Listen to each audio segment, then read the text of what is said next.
गंगा पुल और गंगा घाट का दृश्य बहुत ही विशाल और मनोरम है। मेरे प्यारे दोस्तों, जब मैं बस से भागलपुर जा रहा था तो रास्ते का हर नज़ारा मुझे विचित्र लगा और हिला देने वाला लगा। सड़क के दोनों किनारे पानी ही पानी, कहीं घर आधे डूबे हुए,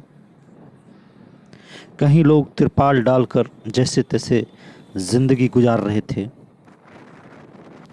हाईवेज़ के किनारे मीलों जो है कि पानी ही पानी का नज़ारा था। बस की खिड़की से झांकते हुए दिखा कि जब मैं भागलपुर पहुंचा और रविंद्र भवन के पास पहुंचा तो वहां का नज़ारा भी अलग ही था। यहाँ ऊंची जगह होने के कारण बाढ़ पीड़ितों ने यहाँ शरण ली हुई है। सीढ़ियों और मैदान पर परिवारों का जो बसेरा है वो तिरपाल लगाकर या अनेक छोटे साधनों द्वारा रहने का प्रयास कर रही है। खाने पीने के लिए छोटे मोटे दुकानें और अस्थायी बाजार भी खड़े किए गए हैं। मुश्किल भले कितनी हो, लेकिन ज़िंदगी चलती रही है। यही ज़िंदगी का नाम है। वहीं जो है कि पशु और अपने मालिकों के साथ सड़क पर बंधे हुए दिख रहे थे, मानो इंसान और जानवर दोनों एक ही जैसी तकलीफ़ झेल रहे हों। और वास्तविकता यही है कि जब भी बिहार में बाढ़ आती है तो लोग और पशु दोनों को दिक्कत हो जाती है। लोगों को भी रहने की समस्या पैदा होती है और पशुओं को भी, और खाद्य की समस्या मनुष्यों को भी होती है और पशुओं को भी। यही वह रविंद्र भवन है जहाँ कभी विश्वविद्यालय शिक्षा दी जाती थी, सेशंस लिए जाते थे उच्च शिक्षा के।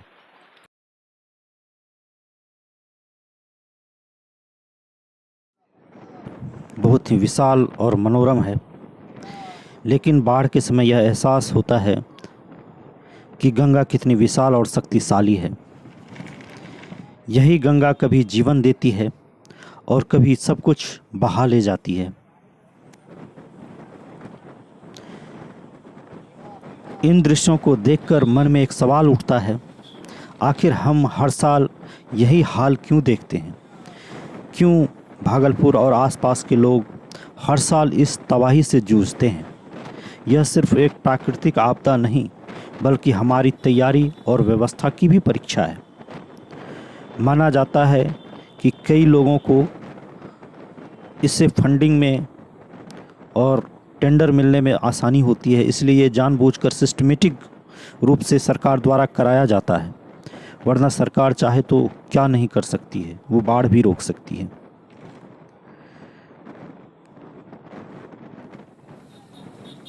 क्योंकि बाढ़ पीड़ित लोगों की देखरेख के लिए सरकार के द्वारा टेंडर और पैसे फंड जारी किए जाते हैं, और उस फंड में माना जाता है कि अधिकांश लूट होती है सरकारी कर्मचारियों द्वारा, मंत्रियों द्वारा, और बिहार की जनता को के लिए कुछ भी नहीं ठोस किया जाता है। हर साल गांव के गांव कट जाते हैं, लेकिन ये लोग यही हवाला देते हैं कि एक प्राकृतिक तबाही है, इसमें कुछ नहीं किया जा सकता।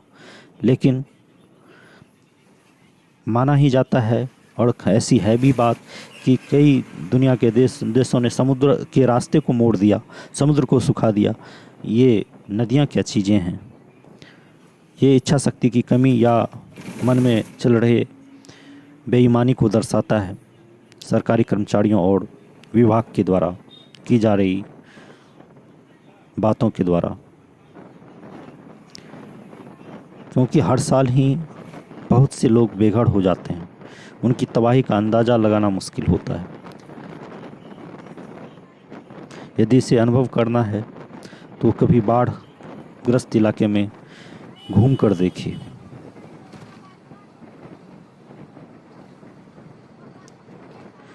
फिर भी बाढ़ पीड़ितों की आंखों में उम्मीद है।